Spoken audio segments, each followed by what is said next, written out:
Hey, Mason here. Here with my League starter for 0.4. Just to say what it is, it will be Gas Grenade Pathfinder using Plague Bearer for clear and Gas Grenade for a single target.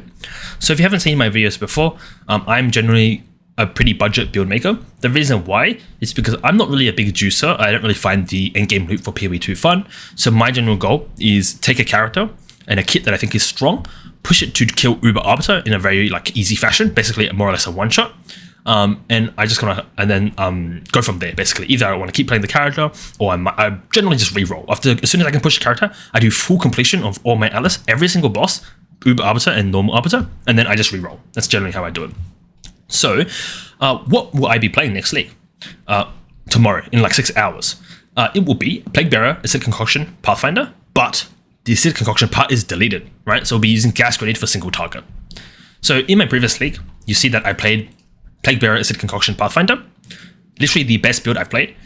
2 days, 6 hours with a very mediocre bow and a Ming's Heart, and you can basically one-shot Arbiter. The reason why is because there was an interaction that was extremely broken for Poison Burst Arrow and Vine Arrow and Acid Concoction. This has been deleted. I'm just going to repeat, this is entirely gone. This interaction is entirely deleted. You cannot do this anymore next league. So what's the plan? I'm looking for the next best single target option. So in this case, I've decided to settle on Gas Grenade. The reason why, I've seen some very, very solid videos of Gas Grenade on Titan, and the damage is very, very solid. This guy is using Despair and Shock from Plasma Blast, alongside with Gas Grenade with 4 poisons. His damage, it's great, in my opinion. I think it's very, very good for poison damage. I haven't seen a poison build do this much damage. I have personally tried Toxic Growth and Gas Arrow, but it just did not do anywhere near this damage. That's why I'm settling on Gas Grenade. Again, here's some more showcases. His damage is very, very good. Extremely good for poison builds. So, that's the plan. We're taking the Plague Bearer shell for clear that I used on my previous character. That was very, very strong. I'll just show you that quickly as well.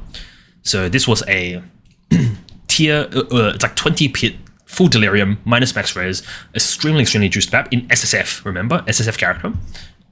Clearing perfectly fine. You see the clear is great. The reason why the clear is so good is because Plague Bearer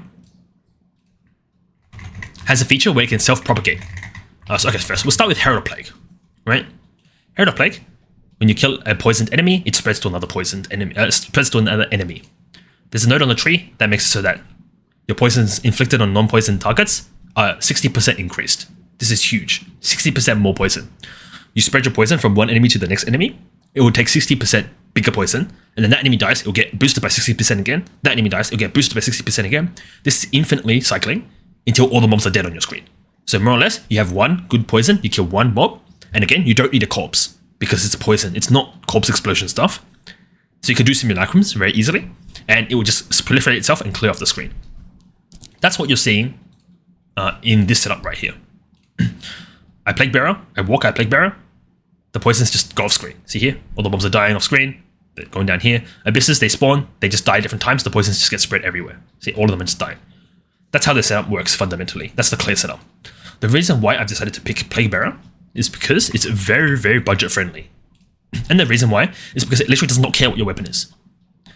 The way Plague Bearer works is it stores poison damage you deal up to a certain amount. When you click it, that's your base damage, right? Doesn't care about your weapon. As long as your weapon can poison well enough, which you can, because Glass Cloud is AoE, it will poison multiple targets. You'll feel this very quickly. You press it, bam, it'll do damage. No matter, doesn't really matter what weapon you have. The next thing is the way this self-propagates. Plague Bearer has a support called Bursting Plague. This makes it so that when the mob dies from poison, it will explode. This explosion hits mobs around it for a certain amount of damage, but the hit can poison. When it poisons, that new poison that has been inflicted will refill Plague Bearer, allowing you to basically permanently cycle through Plague Bearer. You press it, it clears the screen, then your Plague Bearer is back again because the pops from Bursting Plague, then you press it again, and you rinse and repeat. That's why, on my character here, you see that I'm just running around, more or less pressing Plague Bearer. See? Plague Bearer, Plague Bearer, Plague Bearer. I'm just running around pressing Plague Bearer. And you can see this with my keybinds. So you see my mouse forwards right here, you see it's being pressed every now and then, right? And then the Plague Bearer is refilling itself. Sometimes it doesn't, so you shoot one arrow or shoot one gas nade, and then it's back. So that's kind of how I'm planning to build my character. So with that in mind, the kind of fundamental idea, I'm just going to talk a little bit about progression. I'm just going to go straight to leveling to endgame, basically. So leveling, Crimson casts and Guide That Dies has extremely good mercenary grenade leveling. Just follow that. I've modified their leveling and adapted it for my skill tree so that you can minimize the respecs to gas grenade to save on gold cost. And I've also added in a few personal things that I like more. In this case, stuff like explosive shot for popping grenades. That's the main one that they don't use. So at level 6, when you start off, you'll be your first gem will be explosive grenade. So you start on ranger, you'll get to the vendor, you buy crossbow and use explosive grenade immediately. And the grenade shot, crossbow shot. Your first support will be multi-shot. I recommend doing Devourer because it allows you to get a very early support for high damage. This is an insane damage multiplier on your explosive grenade. At level 3, you'll pick up flash grenade and multi-shot. Pin is optional. I recommend stun later, but you can put pin in here if you like how it works. As for your next support gem, you'll go multi-shot into elemental armament, and then flash grenade will get multi-shot after. So that will be a third support gem. Your next level 1 gem. So you pick up explosive grenade. Your next level 1 gem will be contagion for early clear. What you do is you explosive grenade, you contagion, then you kite the mobs into your explosion and they explode and then it spreads. And then, as soon as you can, you also grab Frostbomb level 1 or level 2 for the exposure that it applies. At Faithorn, you'll grab Herald of Ash. That's why this skill tree looks a little bit weird. 1, you'll probably path to like here or here before you grab this node here. This is required for an upgrade on your crossbow base that you will want. Over here, I have extensive notes on weapons, which is all of it's from Guide That Dies and Crimson Cast, so full credits to them.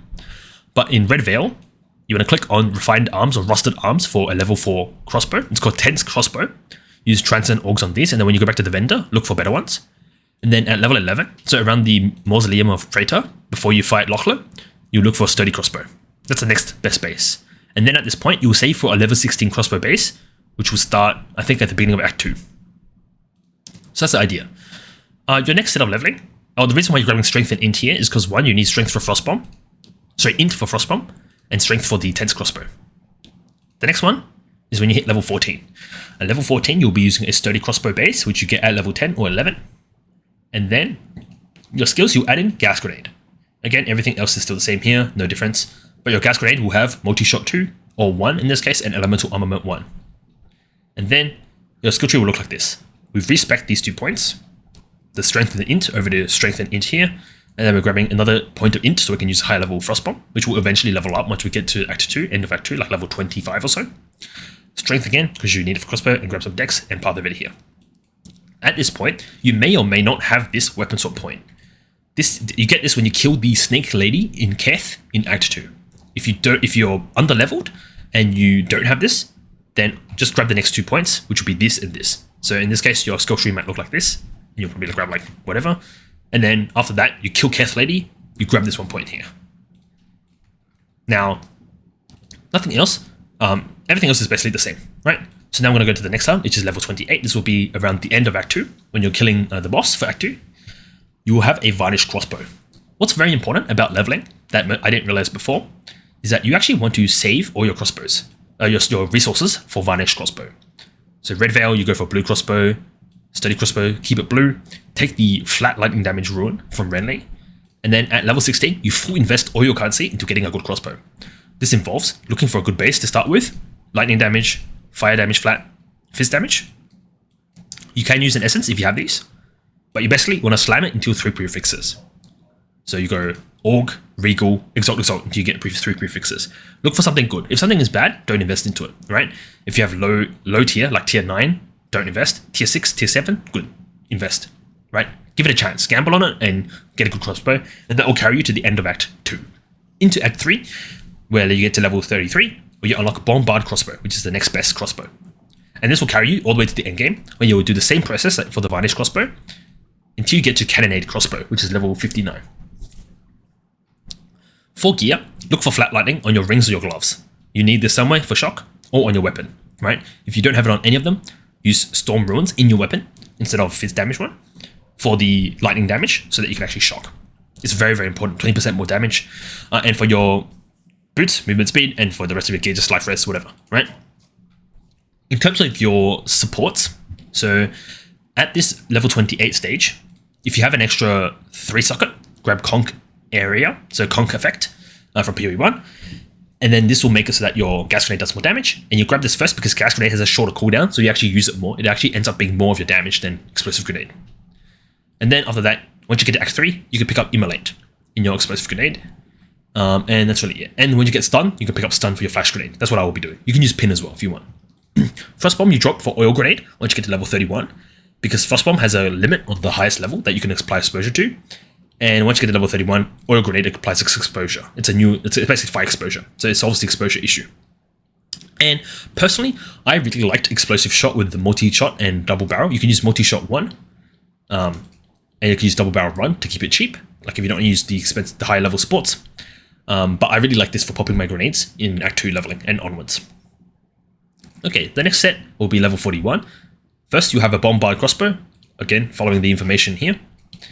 And then your skills, nothing has changed, right? I'm just gonna go through all of them. Literally nothing has changed, right? You probably have potent exposure and persistent ground now. You have the extra support immolate here. That's it. Your skill tree will look like this. I'm just gonna flash back and forth. The reason why is, first thing is you wanna grab this grenade node. You get this when you fight Act 2 boss, by picking up the Pathfinder more skill points node. There's like 4 or 5 skill points. Grab those here. This will help you get to this node here, just in time for the boss. And then over here, you pick up the rest of the damage nodes around. It'll give you a massive spike in damage, and that's really it. At level 46, I made another setup as well. It's just pathing down here, going for these fire pen nodes right here. Very efficient for damage. The reason why I'm not taking this detonation time nodes here is because, again, I'm using explosive shot for most of my nades. So you can force it to explode. You don't need to rely on that. And then at level 52. At level 52, you get cluster grenade. Cluster grenade has 2 options. I've put 2 skills, like setups, and 2 skill trees, which I'll show you in a second. The 2 options is 1, you play mortar cannon cluster grenade, you place the cannon, it shoots the cluster grenade, and then you keep going. And then you place a new cannon, it shoots the cluster grenade, you repeat, right? The reason why this is very, very, very strong is because mortar cannon ignores cooldowns. If you replace a new mortar cannon, it will shoot a new cluster grenade. It doesn't care about the cooldown on cluster grenade, which means you can support it with payload, which gives it a massive cooldown reduction, like a longer cooldown. And cluster grenade already has a very, very long cooldown at 10 seconds, right? But you place a cannon, it has no cooldown. Cannon, it shoots cluster grenade. Cannon, it shoots cluster grenade. It ignores this issue. That's the first setup. For this setup, the tree will look like this. You'll be taking weapon swap points in ballista nodes here. Mainly this one here gives you +1 ballista. This one here gives you some more ballista damage. And that's really it. We're making sure that we have both 10 and 10 in both weapon sets, so that the respec is cheaper once you get to swapping to gas nade. That's how I've maximized this efficiency in terms of reducing the gold cost. The next setup you'll find here. It's called self-cast alternative right here. This setup, instead of putting it in the mortar cannon, the reason why is because there's actually a nerf to mortar cannon that came out this morning. Mortar cannon, which I will just show you quickly. It should be at the bottom here. And the change is right here. Mortar cannon adjusted attack animation to begin later after summoning the cannon. We don't know how long is begin later. 5 seconds later, 2 seconds later, 10 seconds later. It could be absolutely awful. It could be perfectly fine, right? If this is really, really bad. So personally, I'm going to just assume it's probably not great. So I'm going to use self-cast. But the idea behind self-cast is you get a bunch of cooldown recovery and then you shoot the grenade yourself. Crimson Casts uses this. He uses Nova projectiles. Nova projectiles being nerfed to only fire no additional projectiles, which is why I recommend multi-shot personally. That's why I have it here as an option, not ticked, right? Multi-shot's what I ticked.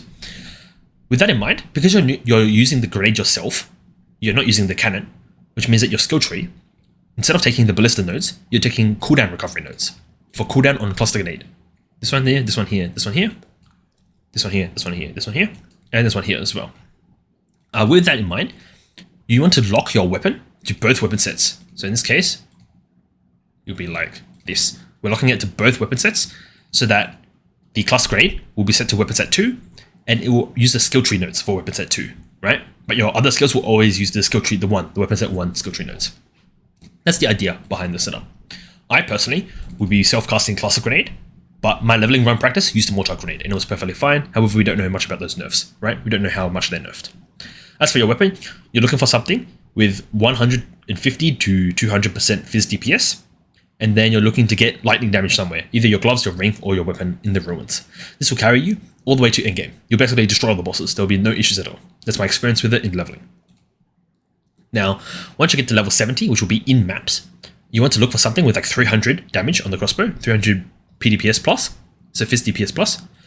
And your tree will look like this. It's just developed a bit more, you're getting more damage, right? One thing I will just point out here is that your weapon set points, these are changing off weapon set points. And please remember that these are ballista nodes, right? I haven't made a tree for level 70 for the self-cast setup, but just use your own judgment and take these nodes, right? Cooldown recovery nodes here, cooldown recovery nodes here. See if there's any more cooldown recovery nodes. No more. Yeah, there's no more cooldown recovery nodes, right? But the idea is that at level 70, put these into your normal passive points and then just pick some nodes randomly, right? You can pick whatever, dex here, armor, whatever, movement speed, and you can path up to here. This attack damage is probably what I would recommend because that will put you on track for the next setup. Or you can put these in your weapon set too, your green ones as well. It's all personal preference, to be honest. Just kind of use your own judgment, right? And kind of just like take this idea and then go with it based on your own decisions. There's some more damage here as well, tiny bit of damage here as well you can pick up. But hopefully that makes sense to you. Just go for your own judgment and just go with what you think is best. If you want to play the self-cast alternative, which is what I will be playing at level 70 in maps, which is what I will be doing. The idea is that you take this through maps as much as you can before you transition. You want to make sure that you have a certain amount of gear before you transition. The minimum requirements. 1. 300 PDPS bow, crossy. So in this case, this one here was good enough for T15 maps, by the way. 2. You want to have lots of support gems ready for these different support gems. There's a ton of support gem swaps, which I'll show you right here. And 3, Plague Bearer, you want to have a high level, so you want a high level Spirit Gem because Plague Bearer base damage scales on level. And you probably need like 100k to 200k gold to respec. There's some new attack AoE nodes, I might click them, but we'll see what happens in the gas nade setup. So what does the transition look like? 1, you're using just gas grenade now, no explosive. You're using persistent ground so it doesn't ignite. And you're using poison supports here. You're using the poison notable here. This one here will be gone, so you'll be using this ascendancy node. And that will be the general idea behind this. So you have gas grenade here with these supports. This one here may be annoying, but you just shoot your gas grenade and roll immediately into sprint. And you should be fine because there's an end lag to grenade, so you should be cancelling it anyways for maximum speed. This will be your shock applier for shock. This will be your curse applier for minus chaos stress. This will be your mark to allow you to shock. It's very hard to shock with a very bad weapon that I had, so this helps you a lot with applying shocks consistently on bosses in the early game when your weapon is very, very bad. Again, my weapon is literally a 1 mod weapon. And Ghost Dance and Herald Plague for defenses. For early defenses, you have this node here for evasion, so look for evasion in your body armor. You have this node here for more evasion, so look for ES on your helmet. And you have this node here. So when you get good evasion on your body armor, it applies to both this node here and this node here. So it's very important to get good evasion on your body armor. And for your weapon swap, no weapon swap. Lock the weapon to both weapons. Lock the weapon to both weapon sets at that moment. This setup in the POE, the Rush T15 Rush setup, can do T15 bosses in probably like 10 to 15 seconds. And it clears fine with Plague Bearer since Plague Bearer doesn't scale off your weapon, right? So it's all base damage with based on the gem level itself. I have 2 more POEs here for Endgame. This will be your endgame setup. The main thing now is you have a much better crossbow now. You have fizz damage, essence fizz damage, flat, and then abrasion, I think it's a greater abrasion, or greater abrasion with the essence suffix, and then perfect essence of battle for the last suffix. Gear is just ES helm, evasion chest piece, hybrid, projectiles on your amulet, and then rings or whatever. Unset is nice. If you have spirit, you can use Wind Dancer here. Otherwise, you're using Chevron's belt for your defenses. Chevron's belt is very, very strong for Pathfinder because Pathfinder has a node here that says life effects don't remove when your life is full, which means when you press this flask, you get both 1.7k life in 3 seconds and 1.7k ES in 3 seconds. That's basically a full HP heal, right? I have like 1.5k life, 1.2k ES, full HP heal. Very, very, very strong recovery. This will carry your defenses as well as flash grenade early until you get better gear, like better evasion and stuff, right? Okay, so this will be your POB before you swap to crit. Crit is very, very strong for gas grenade, and I try to explain this quickly. But the idea behind it is if you read the gas grenade gem, it says 6 poison clouds. The behavior for gas grenade is that every 2 seconds a poison will be applied. So I shoot 1 cloud, when it hits the ground, a poison will be applied on the boss, then 2 seconds later, a new poison will be applied on the boss, and then 2 seconds later, a new poison will be applied on the boss until gas grenade runs out of time. If you have 6 clouds, it'll be you shoot it, you have 6 clouds, 6 poisons applied on the boss. 2 seconds later, 6 more poisons on the boss. You have 12 poisons on the boss. 2 seconds later, 6 more poisons on the boss. But your first poison's probably run out, right? So it'll be around 12 poisons on the boss at any given time. The reason why is because we have this node right here that gives us a lot of poison duration if we inflict poisons recently and we're inflicting lots of poisons, right? So that's the idea behind this. The reason how crit works, Dreamcore tested this. Crit will snapshot. If you shoot your gas grenade, it rolls a crit and it wins. Every single poison applied by the gas grenade will crit, right? So your first one will be a crit, your second one will be a crit, your third one will be a crit. So here's how you can understand how much crit does gas grenade need for 100% quotation marks. So all your poisons will be critted, right? 6 poisons clouds on the boss. You shoot them. First one will be six poisons. Then the next 2 seconds it will be 12 poisons. And then let's just say that your poisons fall off, right? So you have 12 poisons on a boss at any given time. But wait, you have 6 poison clouds out, right? 6 poison clouds divided by the total number of poisons on the boss. Sorry, not 6 poison clouds. The total poison count you have on your character. So my character has a poison count of 6. Max poison stacks 6. The way poison works in POE2 is when you poison an enemy, they have a poison on them, but they only take damage based on the highest damaging poisons on the character. So let me see if I can pull up the actual poison wiki page here.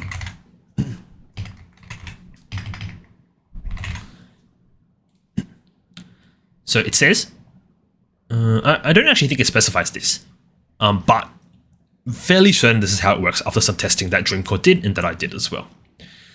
But the general idea is that you have a max poison count of 6 poison count stacks damaging the mob, but you have 12 poisons on the boss, but only 6 of them are dealing damage, right? Which means that you only need 50% crit. 6 divided by 12 is 50%. You only really need 50% crit to have, on average, every single poison on the boss being a critted poison. So it'll be doing like normal poison damage times your crit multi. That's how poison works. So that's really, really strong because it means that you don't need high crit, which means your investment in crit can be pretty limited. And that's kind of how we're going through scaling endgame damage in a very budget-friendly manner through using multiple vectors. So I'll walk through that now. First vector, shock. Second vector, minus chaos res. Third vector, wither. And fourth vector, crit. So in this case, I'm using this focus here to apply crit weakness when I hit something with spells. Crit weakness gives you base crit up to 10% because it goes up to 20 stacks. And then over here, I'm combining that with spells that have a 25% chance to wither on hit. I'm combining both of these together with Eye of Winter, a very, very fast hitting spell in combination with 2 critical supports to make sure it crits as much as it can, and then multi-shot or projectile deceleration for like more hits. And then blind is another option because we're using these blind nodes on the tree. This one, this one, this one, this one. These are very, very efficient nodes for crit chance. If you don't have blind on here, you also have flash grenade, which already blinds by itself. So it's like kind of just synergy there. And that's the idea. You shoot Eye of Winter, it applies max crit weakness on the mob, and then it applies max wither on the mob. Those are your 2 scaling vectors. You have your Plasma Blast, which you're using yourself for shock. You cast a spell on the mob for minus res, and you're scaling all of this with Gas Grenade, which I've shown here does great damage for single target. Right? Damage is single target, it's great for poison. That's going to be how you're solving single target. And then your clear is Plague Bearer stuff, which is separate and doesn't require your weapon and is self-propagating, blah, blah, blah. Right? So that's kind of the idea behind the build. One thing I'll just point out is that you have some really good support gems for poison that were buffed. So in this case, it would be Arcadi's Lust, which might be expensive, and All Nettles Embrace. And my setups are not running Plague Finger because I don't want to compete with Crouching Tuna and I don't want to compete with Fub Gun because they're very expensive and I like to make budget setups, right? But that's kind of the general idea for my League starter. Hopefully that makes sense. Hopefully the POB is detailed. Hopefully you understand what I've mentioned and how kind of the synergies work with crit and gas grenade, blah, blah, blah. I'm going to wrap it up because I need to go to bed because I need to wake up early tomorrow for League start. But yeah, hope you have a good League starter. If you have any questions, comments below. If you want to see more updates, like, subscribe, etc. I will be making updates on day 1, day 2, and probably day 3, and probably week 1, and when I kill Arbiter as well, if I have the time. But my playstyle is I'm not a juicer. I don't look for very, very expensive builds. If I enjoy the build, I might invest more into it. But my general idea is that I will clear all bosses on the Atlas tree. So in this case, Expedition, Breach, Ritual, King of the Mist, Olroth, the Expedition. I said Expedition already, sorry. Just all there's 5 bosses, right? And then Arbiter. So my goal is to kill all the bosses in a very timely manner in terms of like they die pretty quickly, 10 seconds, 15 seconds. Not like super ethical fights. Good damage. Boss dies quick. Makes it easy to farm. And that's kind of my goal of how my playstyle is. And after that, I'll re-roll. For new characters, I want to test a Titan Slam, Rolling Slam build. I think I can one-shot bosses with that. And I also want to test the Sorcerer Jin character, which looks really, really cool. I was going to league start that, but I've done so much practice and prep on this character, I'm going to league start this instead because I know it's going to work. But yeah, hopefully you enjoyed the video, if it makes sense. Hopefully any questions, comments below. I'm going to wrap it up before I start rambling again. And have a good league start.